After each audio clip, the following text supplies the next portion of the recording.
Continuamos con el seminario Joseph Beuys, seminario que estamos impartiendo desde Fundación La Bomba de Miel, seminario destinado a revisar la vida y la obra de Joseph Beuys en torno a su obrar de artista, a toda su trayectoria, a toda su participación en el arte como uno de los artistas fundamentales de lo que podemos entender como el arte posmoderno. Estamos haciendo este seminario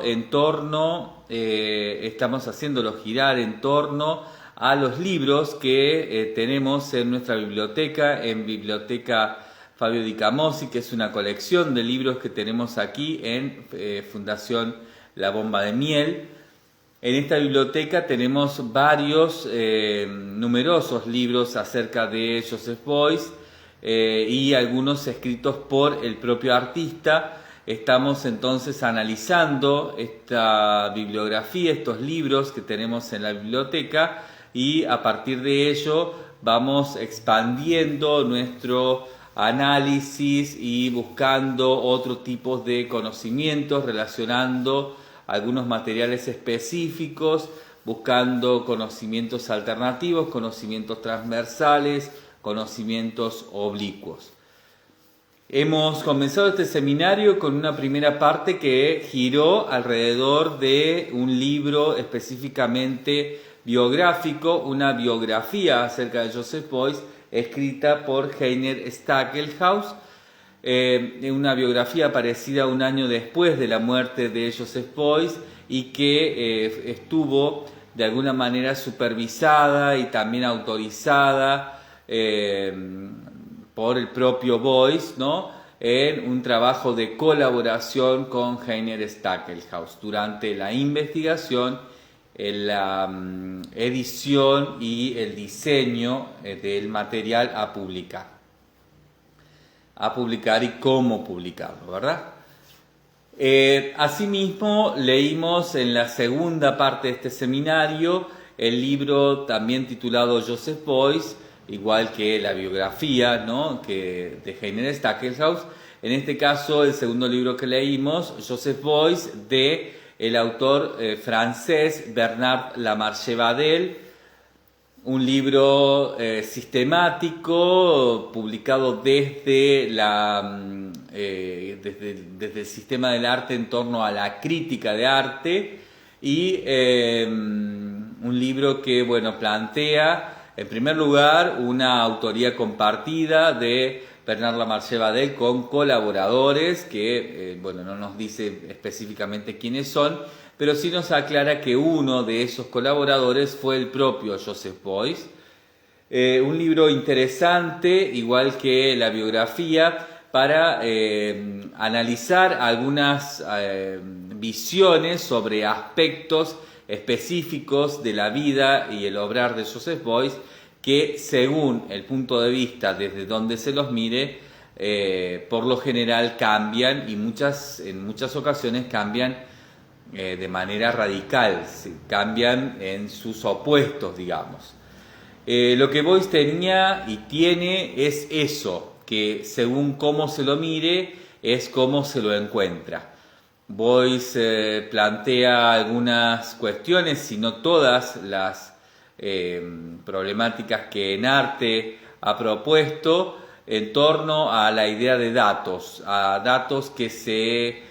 conciben, se conforman y de muchas maneras se confirman según los intereses y nuestras predisposiciones,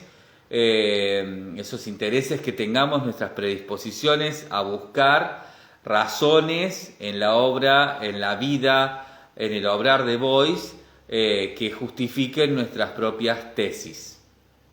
A Beuys no le interesaba hacer una verdad. De hecho, no trabajó con la verdad, sino que trabajó a partir de la verdad, de manera en verdad y hacia lo verdadero, que es como nos legó todo este trabajo de su vida, ¿no? Todo el trabajo de su vida, que empieza siendo citado por el propio Beuys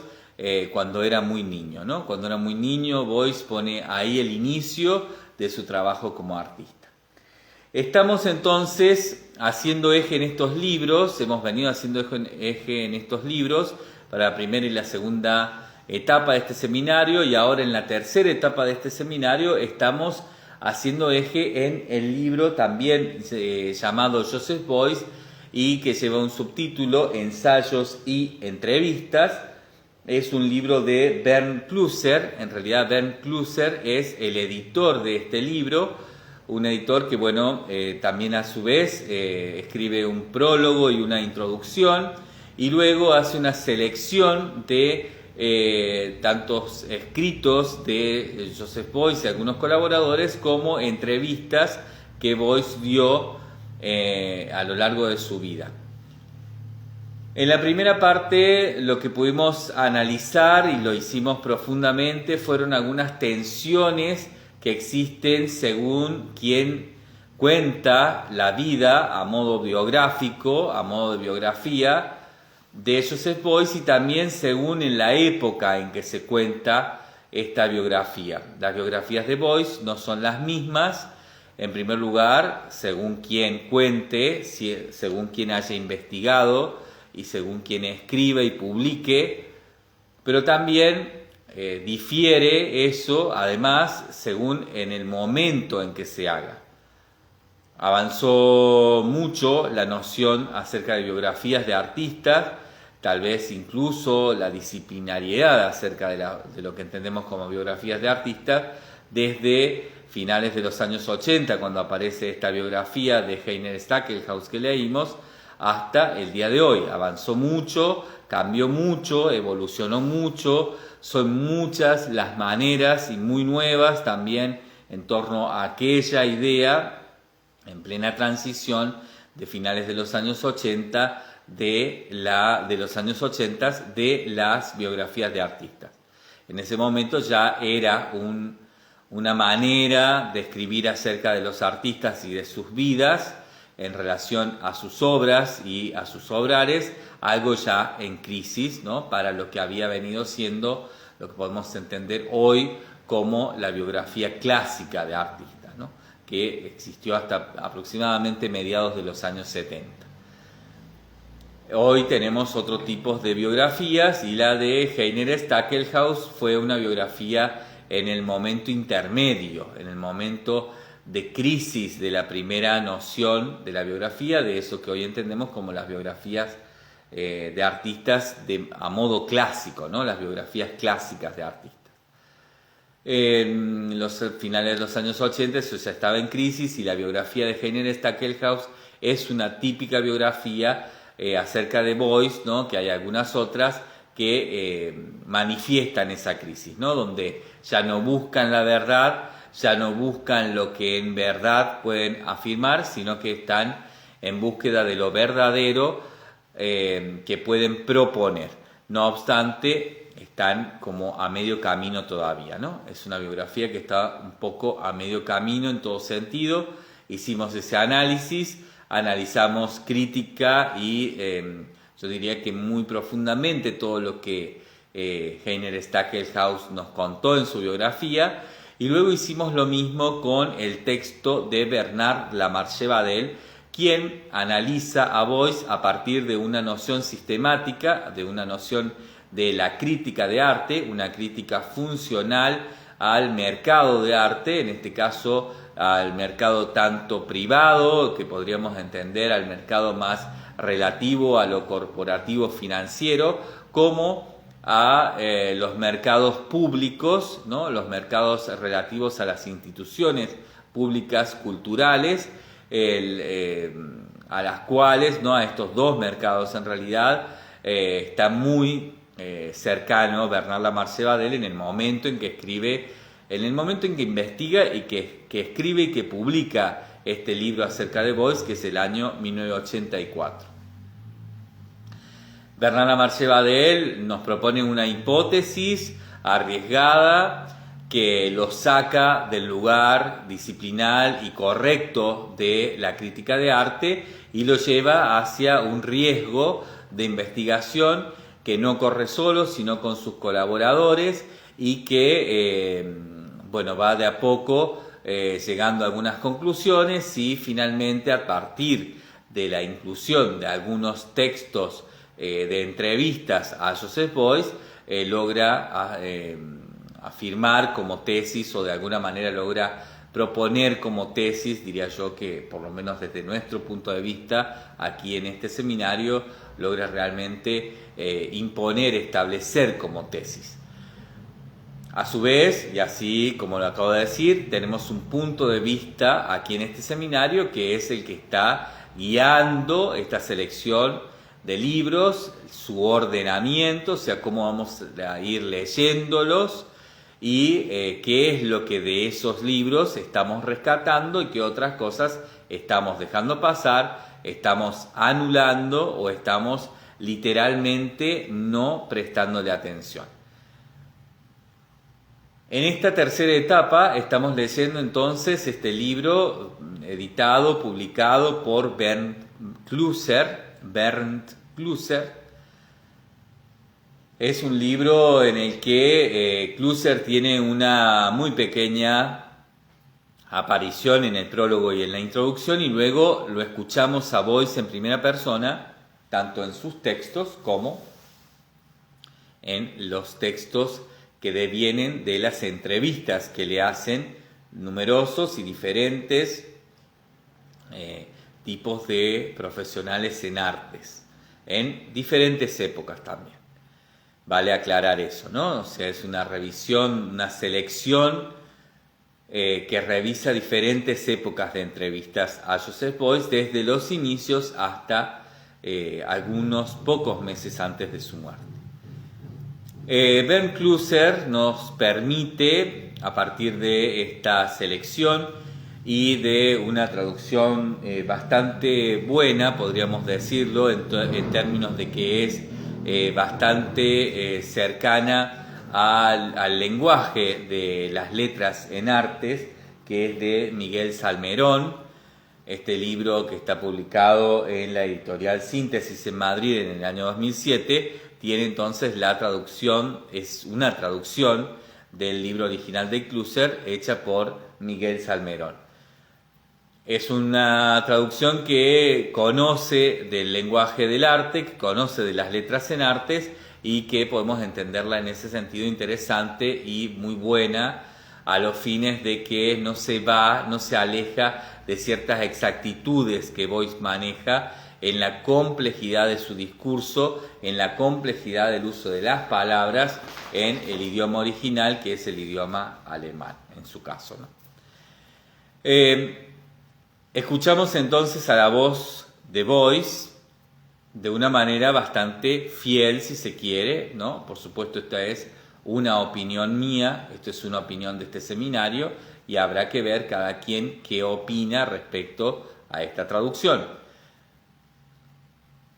Escuchamos entonces la voz de Beuys y a partir de eso nuestra propuesta es que generen ustedes su propia noción de Beuys. En esta tercera parte no estamos haciendo grandes comentarios, aunque en cada audio hago esta misma introducción, para estimular y tal vez para repetir y de esa manera establecer cierto tipo de concepto y de muchas maneras también buscar que eso quede fijado, ¿no? Fijar esos conceptos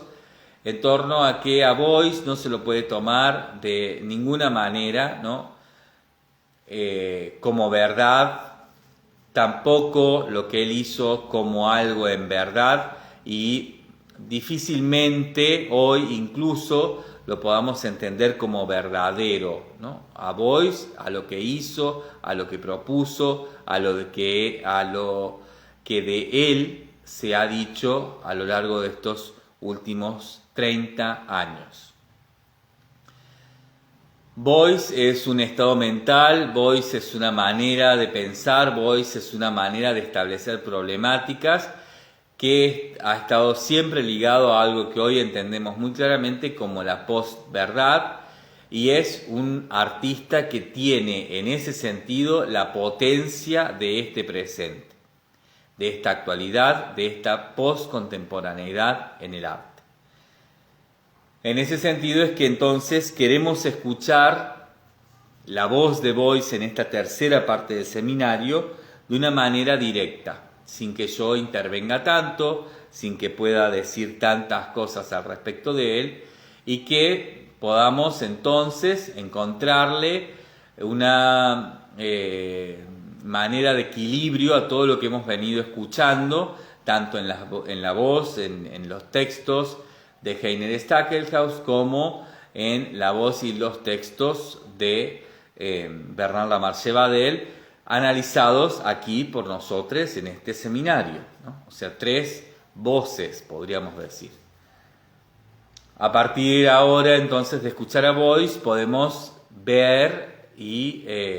mirar, es decir, poder concientizar esas voces de una manera personal, encontrar nosotros nuestra propia imagen y nuestro propio perfil de Boyce, ¿no? Nuestra propia figura de Joseph Boyce. Vamos entonces a continuar leyendo de este modo. El próximo texto es el texto número 8, que lleva por título James Joyce, cita de Boyce en una entrevista con Heiner Bastian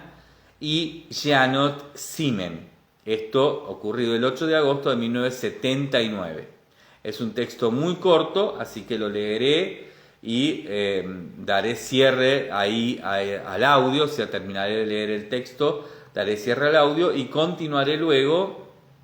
con el próximo audio que va a tener que ver con el texto número 9, que lleva por título Me subí a este tren, una entrevista de Joseph Boyce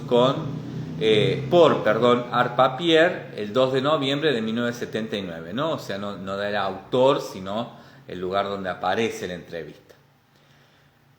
Antes de eso, o sea, una vez que lea este texto 8 ahora, les voy a dejar la imagen de